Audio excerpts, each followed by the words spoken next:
Hi, Ron. Would you like to go out for dinner after work today?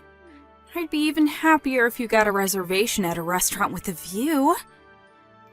Miss Cross? Please, call me Pam. I'm sorry, but I have a meeting with our branch overseas at night today. I have to stay after work since there's a time difference. Not only that, but I'm trying not to go drinking or eating with other women. It's no use no matter how many times you invite me.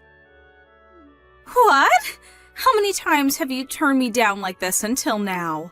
Let's just try and go out once, okay? I need to get back to work, so goodbye. Ron! Come on!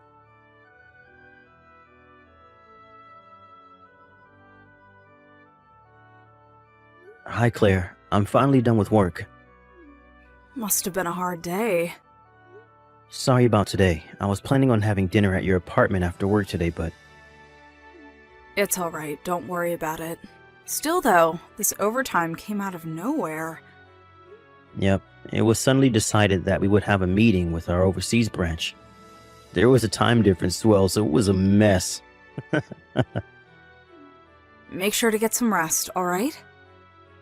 Yeah, thanks. So, are you going to go straight home today? Yep. We're going to discuss the wedding ceremony with the planners tomorrow, so I should probably get some sleep. Yeah, I'll take a bath and go to bed early as well. Alright, see you tomorrow. Yep, see you tomorrow. Good night. Good night.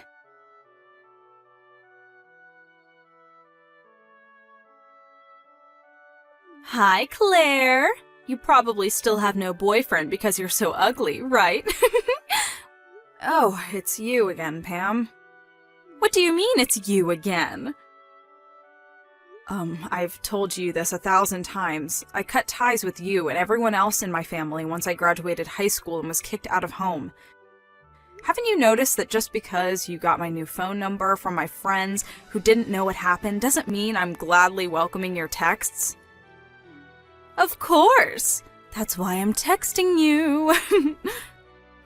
I don't know what's funny about this, but I'm no longer the girl you knew who was always tense and scared of what her family thought. Even if you insult me like you used to back home, I just don't care what you have to say anymore. Huh? If that's fine with you, then alright. I'll reply to your texts, but I think we'll just be wasting each other's time. It'd just be a bother, really. Huh? What's with the attitude? You're just a failure that was never loved by Mom and Dad. Yes, but Aunt and her husband adopted me and treated me like I was their own daughter, so it doesn't really bother me. What? What's your deal? You've never even had a boyfriend. But I do have a boyfriend. What?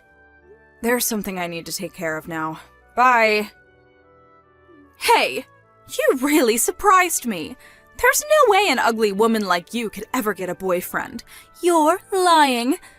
I, on the other hand, am on good terms with the son of a CEO. I can't quite take our relationship to the next step, which is a bit bothersome though. But this is without a doubt proof that I'm important to him. The way he's so stoic and strict is a sign that he's going to be a good husband once we get married. So there's no need to worry. I want to be the wife of a CEO so bad.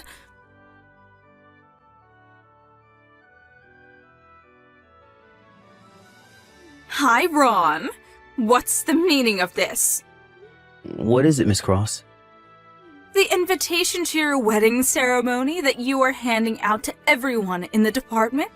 Why did you give one to me as well? I thought that it was my responsibility as a son of the CEO, and as the person who's going to be the CEO after my dad.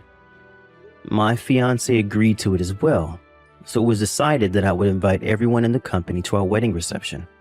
Of course, I'm not forcing anyone to come, and it won't affect your standing at work either. So it's fine if you don't go. That's not what I'm talking about. What do you mean you're getting married? I thought I was your girlfriend. What are you talking about? I don't remember you ever being my girlfriend, and I turned down all your invitations to dinner. I told you that I wanted you to stop as well, That's because I was important to you, right? To be honest, I don't remember doing anything that might have given you the idea that I was interested in you. I've been going out with my fiancé ever since university. What? It's been almost 10 years, but even if we did have a few fights, we've gotten along. I think that I was loyal to her in my own way during that time. I don't think that's going to change once we get married, but if you're going to spread strange rumors, whether outside the office or in it, then I'm going to have to intervene where I have to. Please stop making any more trouble. But...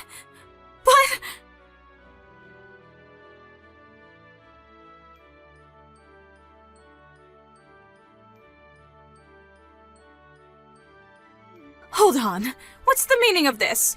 Why are you at this wedding? This is supposed to be Ron's wedding, right? I get it now. You're trying to take over the wedding, right? I can't believe this. There's no way he'd marry an ugly hag like you. It's no use trying to seduce the groom when he's the son of a CEO. The only person who's allowed to destroy this wedding is his true lover, me. I'm the one who's going to stand next to him wearing a wedding dress. I won't let you bother us. I'll kick you out no matter what.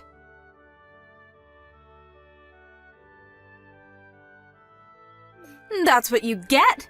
I pulled you all the way outside of the venue.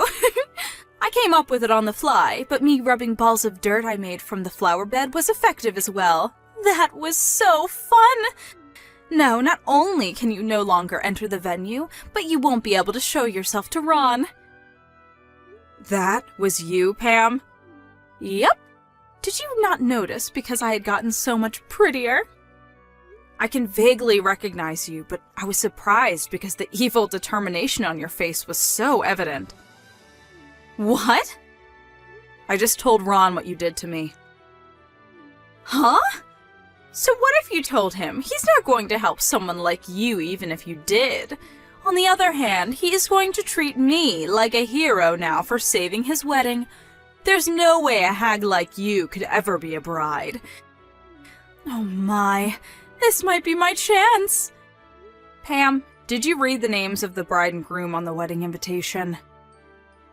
What?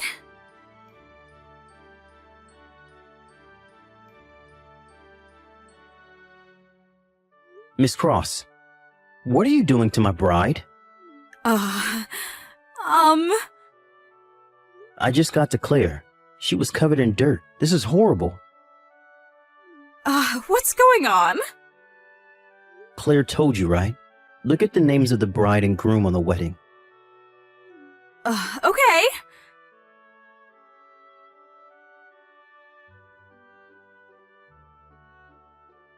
What?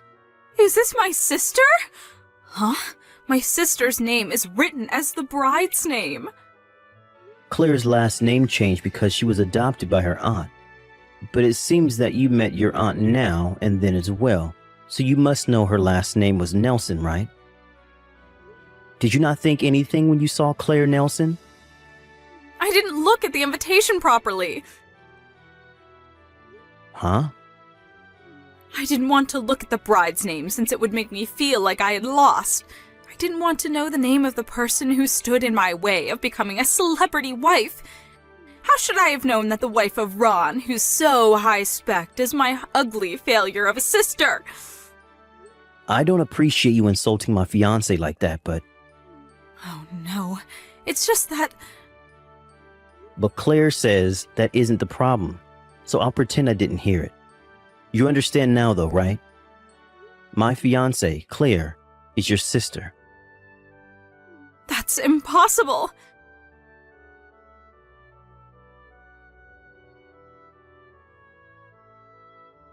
Why am I being fired? Did you receive a notice from HR saying that they would process it as your voluntary resignation out of pity? But all I did was rub some dirt on my sister's head. You're lucky Claire didn't file a complaint against you. It would normally have been considered as assault, apparently. To tell you the truth, I was worried about what you might do at the day of the wedding. But you managed to slip by unnoticed and sneak into the bride's waiting room. There's a male employee that helped you during this, right? There was no such person. This male employee told me everything. He regretted his actions and voluntarily quit. You used your body to make him do what you said, right? My only feelings are those I have toward you. I talked to your parents about this.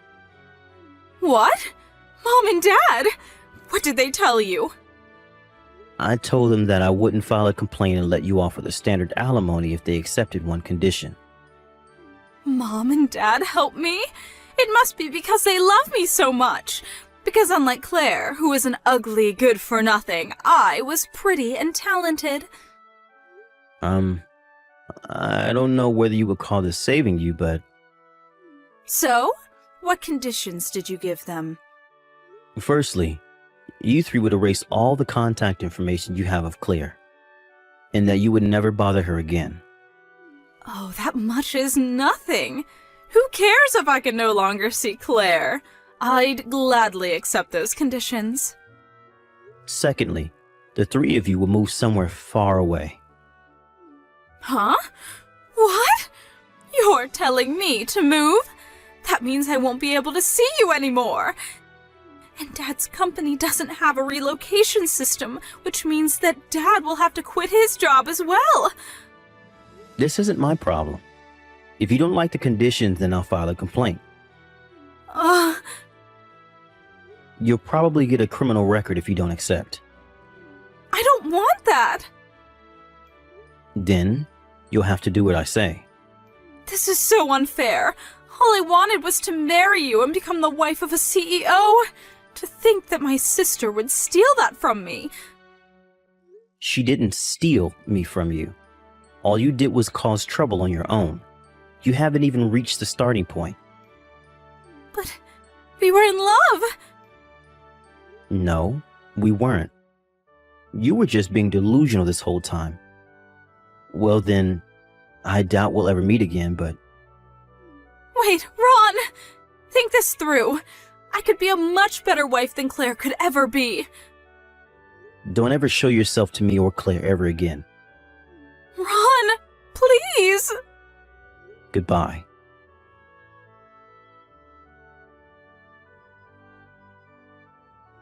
The wedding ceremony was successfully held thanks to the work of the staff.